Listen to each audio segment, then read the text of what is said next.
चुनाव आयोग ने एसआईआर स्पेशल इंटेंसिव रिवीजन के बाद बिहार विधानसभा चुनाव के लिए वोटर्स की फाइनल लिस्ट जारी कर दी है।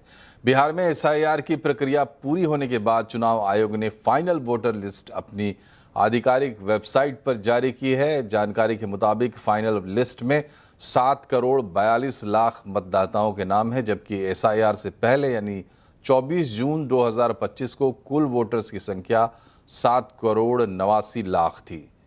ज़्यादा जानकारी के लिए हमारे साथ है CNN न्यूज़ 18 की एडिटर होम अफेयर्स अरुणिमा। बताएं अरुणिमा, क्या खास बातें हैं फाइनल वोटर लिस्ट में?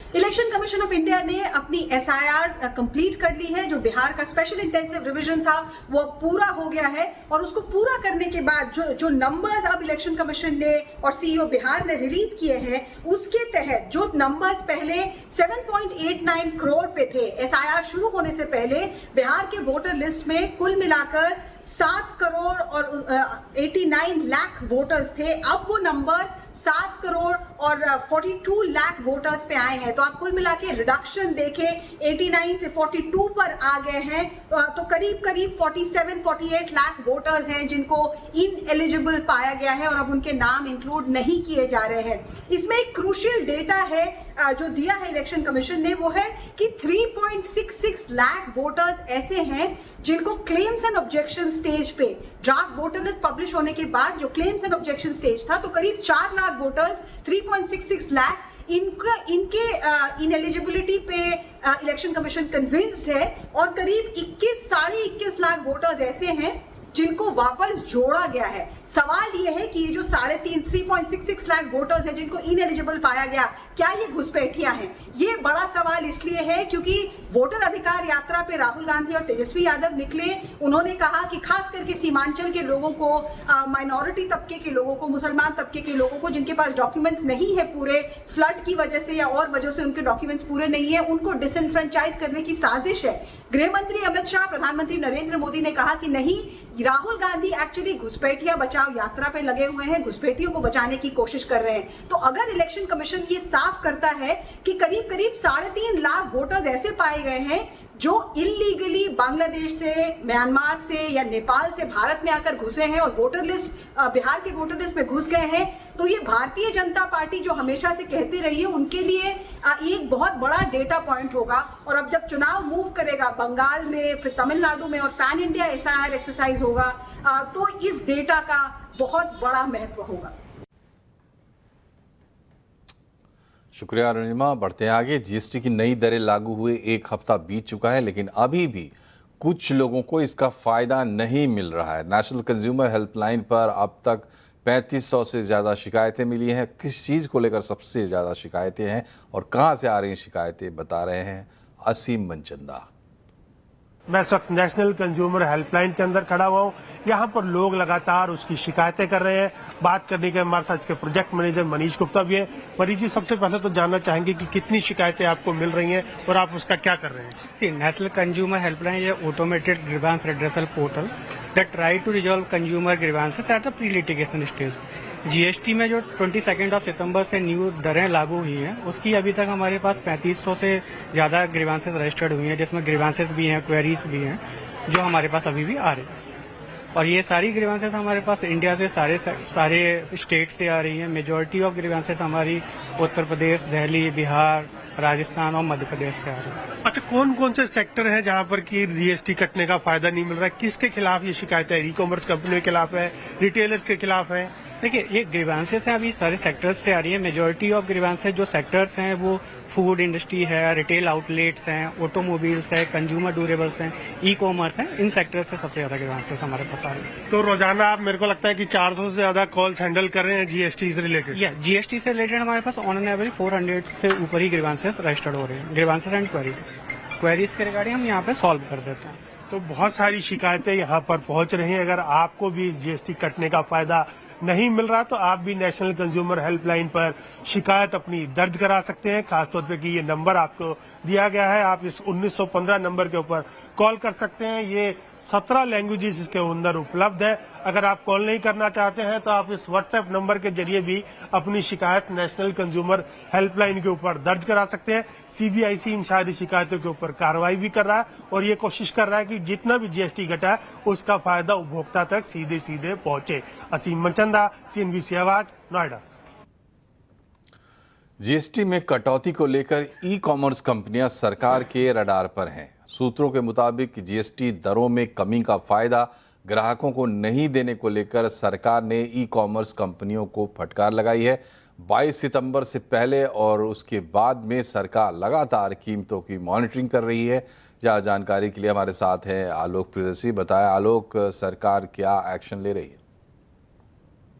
बिल्कुल, देखिए, जीएसटी कटौती के मुद्दे पर सरकार ई कॉमर्स कंपनियों के खिलाफ सख्त नजर आ रही है। सूत्रों के मुताबिक आने वाले दिनों में इन पर एक्शन भी हो सकता है। दरअसल जीएसटी कटौती का फायदा ग्राहकों तक पहुंचाने को लेकर सरकार लगातार ई कॉमर्स कंपनियों पर निगरानी कर रही है। खासतौर से 54 कैटेगरी के ऐसे आइटम्स हैं जिन पर जीएसटी कटौती के पहले यानी कि 22 सितंबर के पहले और बाद में लगातार जो फील्ड फॉर्मेशन है और सीबीआईसी के अधिकारी हैं वो नजर रखे हुए हैं और इसकी रिपोर्ट जल्दी आने वाली है। हो सकता है कि अगर इस रिपोर्ट में ई कॉमर्स कंपनियों के खिलाफ पुख्ता सबूत मिलते हैं तो उनके ऊपर कार्रवाई भी हो सकती है। दरअसल बड़े पैमाने पर ग्राहकों की भी शिकायत आ रही है कि एफएमसीजी सेक्टर और खासतौर से ऑटोमोबाइल सेक्टर में ग्राहकों को जीएसटी कटौती का फायदा कई जगह पर नहीं मिल पा रहा है। इससे जुड़े कई सारे शिकायतें मिली हैं, उसको लेकर सरकार एनालाइज कर रही है और आने वाले दिनों में और सख्त एक्शन हो सकता है। अब बात करते हैं बाजार की। सितंबर सीरीज एक्सपायरी पर बाजार में आज दायरे में कारोबार हुआ। सेंसेक्स निफ्टी की फ्लैट क्लोजिंग हुई और मिड कैप स्मॉल कैप भी सपाट ही बंद हुए। मार्केट का हाल समझते हैं आशीष चतुर्वेदी से। बताएं आशीष। लगातार 8 सेशन से हम देख रहे हैं कि बाजार लाल निशान में क्लोजिंग दे रहा है। हालांकि सेक्टर रोटेशन अगर आप देखें तो बड़ा इंटरेस्टिंग है। जैसे मिसाल के तौर पर अगर आप देखें तो आज भी मेटल्स हैं, पीएसयू बैंक्स हैं, यहाँ पर स्ट्रेंथ आपको देखने को मिली। लेकिन Nifty mid cap, Nifty bank, Nifty और सेंसेक्स इन पर नजर डालें तो मोर और लेस यहाँ पर थोड़ा सा दबाव वाला ही सेशन देखने को मिला। समझ लेते कि स्ट्रेंथ निफ्टी में कहां से देखने को मिली। चुनिंदा स्टॉक्स ऐसे थे जहां पर बढ़त के साथ कारोबार रहा। तो इसमें अगर आप देखें तो इंडसइंड बैंक है, Adani port, JSW steel, hero MotoCorp, यहाँ पर एक एक्शन देखने को मिला। वहीं बात करें अगर आप निफ्टी के गिरने वाले शेयरों की तो ट्रेंट है, टेक महिंद्रा, भारती एयरटेल और आईटीसीए स्टॉक्स ऐसे रहे जिन्होंने निफ्टी को ड्रैग किया नीचे की तरफ। अब ब्रॉडर मार्केट्स की बात करें तो पीएसयू बैंक से हम लगातार चर्चा कर रहे हैं और आप देखिए इंडियन बैंक, आईओबी और चांदी की कीमतों में तेज उछाल, तो सीधा असर आपको हिंदुस्तान जिंक में नजर आएगा। एक और PSU bank, bank of India, यहाँ पर भी जबरदस्त तेजी रही। लेकिन खबरों के बीच बीएसई में एक्शन देखने को मिला। जेएसडब्ल्यू इंफ्रा, पतंजलि फूड्स और केपीआईटी टेक एक का एक 10% तक की गिरावट केपीआईटी टेक में देखने को मिली। तो इंटरेस्टिंग स्टॉक स्पेसिफिक एक्शन रहा, लेकिन इंडेक्स लेवल पर अगर आप देखें तो लगातार गिरावट है। और अब बाजार की नज़र कल आने वाली आरबीआई की मॉनेटरी पॉलिसी पर है। तो क्या हो सकता है पॉलिसी में? इस बार सीएनबीसी आवाज़ ने अपनी एमपीसी बिठाई। क्या निकला नतीजा, बता रहे हैं विपिन भट्ट। आवाज़ एमपीसी ने एक बात तो बहुत क्लियरली बोली कि ये जो मॉनेटरी पॉलिसी है वो इस साल की सबसे ज़्यादा टफ शायद मॉनेटरी पॉलिसी होगी, जहां पर आरबीआई को बहुत ज़्यादा माथापच्ची करनी पड़ेगी, क्योंकि इतने सारे फोरफ्रंट्स हैं इस समय, टैरिफ से लेकर तो इंटरनल इकोनॉमिक्स तक की कहाँ किसे कैसे एडजस्ट करना है, शायद एक बड़ा चैलेंज होगा। अब जो सबसे बड़ा सवाल होता है किसी भी मॉनेटरी पॉलिसी के अंदर कि क्या इसमें कोई रेट कट आएगा, तो हाँ, हमारे 3 में से 2 इकोनॉमिस्ट, देखिए जयेश मेहता साहब थे, डीके जोशी और डीके पंत साहब थे। मेहता जी और जोशी जी ने कहा कि हाँ, ब्याज दरें घटती हुई नजर आ सकती है। हालांकि पंत साहब इससे सहमत नहीं थे, पूरी तरह से असहमत भी नहीं थे, लेकिन उनका मानना था may be may not be, लेकिन ये दोनों का कहना था कि ब्याज दरें घटती हुई नजर आएंगी। देन अगला सवाल कितनी, तो मेहता जी और जोशी जी दोनों इस पक्ष में थे कि 25 बेसिस पॉइंट का रेट कट हो सकता है। पंत साहब, जैसा मैंने कहा, 50-50 थे, तो उन्होंने कहा इस पर कोई कमेंट नहीं करेंगे। अब ये क्यों हो सकता है? क्योंकि आरबीआई के सामने एक मौका है, आगे कुछ चैलेंजेस उन्हें दिख रहे हैं, ग्रोथ का एक मोमेंटम बन गया है। यहाँ पर जीएसटी रेट कट आया, हमने और भी चीज़ें देखी जो ग्रोथ को पुश करने वाली थी, तो आरबीआई इसमें अपना एक धक्का दे सकता है क्योंकि फोकस आरबीआई का इस वक्त भी ग्रोथ के ऊपर है। इन्फ्लेशन वेल अंडर कंट्रोल है और हमारे तीनों इकोनॉमिस्ट का कहना था कि भले ही आपको लग रहा है कि अभी जीएसटी का इतना रेट कट आया, लोग बहुत खरीदारी कर रहे हैं, बहुत पैसा बाजार में घूमेगा, लेकिन उससे इन्फ्लेशन पर ऐसा खतरा नहीं है कि आरबीआई को चिंता हो जाए कि अभी वो इस बारे में ना सोचे। तो ग्रोथ पर फोकस रहने वाला है। हाँ, कुछ कंसर्न्स हैं आरबीआई के लिए।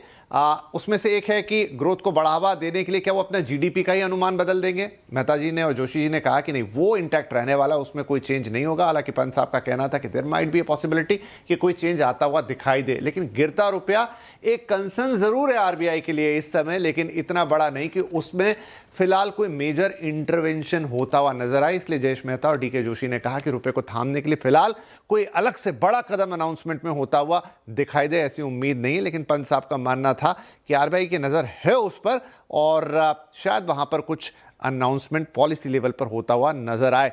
तो खैर ये सारे कयास हैं। अब कल गवर्नर साहब के उस भाषण से हमें पता चलेगा कि फाइनली उनके एमपीसी में उन्होंने क्या डिसाइड किया है।